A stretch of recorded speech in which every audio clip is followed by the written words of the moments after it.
ایک extra ordinary life گزارنے کے لیے ہمیں سب سے پہلے اس ایکسٹرا آرڈینری پاور انرجی کے ساتھ اپنا تعلق جوڑنا پڑے گا جو اس کائنات کی ناقابل تردید حقیقت ہے۔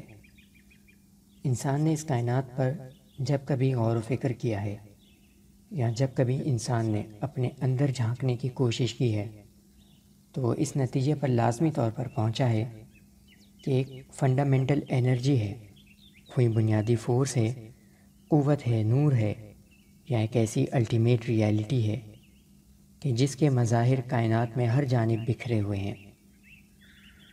مختلف تہذیبوں نے اسے مختلف ناموں سے تعبیر کیا ہے۔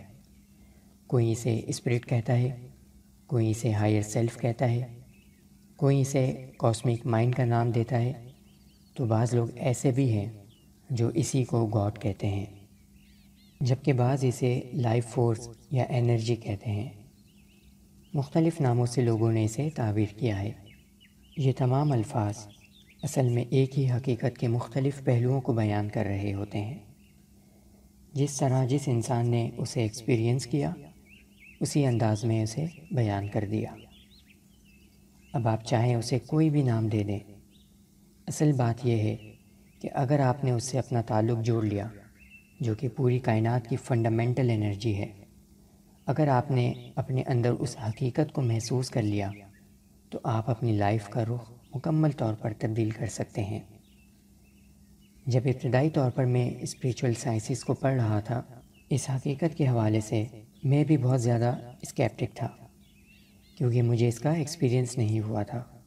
جب میں اپنے اساتذہ سے اس بارے میں سنتا تھا یا کہیں پڑھتا تھا تو مجھے ڈاؤٹ ہوتا تھا کہ یہ کیا حقیقت ہے جس کے بارے میں یہ بات کر رہے ہیں۔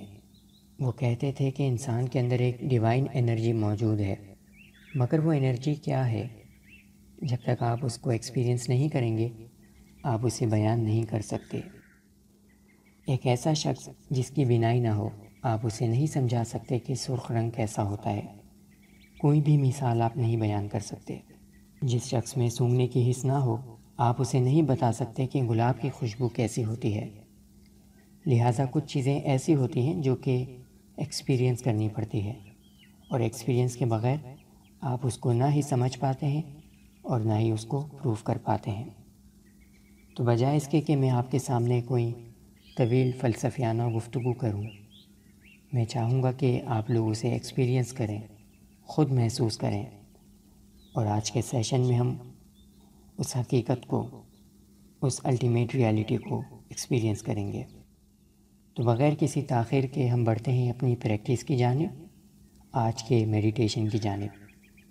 اس میڈیٹیشن کے لیے آپ چاہیں تو میری آواز کو سنتے ہوئے ہی میڈیٹیشن کر سکتے ہیں، اور چاہیں تو ایک دفعہ مکمل طور پر انسٹرکشنز سن لیں، ہدایات اچھی طرح سے سمجھ لیں، پھر اس کے بعد آپ تنہائی میں سائلنٹلی کوئی بھی میوزک لگا لیں جس میں پرندوں کی آواز ہو، سمندر کی آواز ہو، یا چاہیں تو مکمل سکون میں بھی آپ اس میڈیٹیشن کو کر سکتے ہیں۔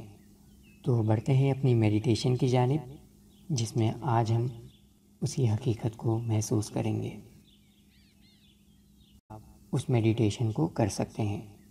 تو بڑھتے ہیں اپنی میڈیٹیشن کی جانب، جس میں آج ہم اسی حقیقت کو محسوس کریں گے۔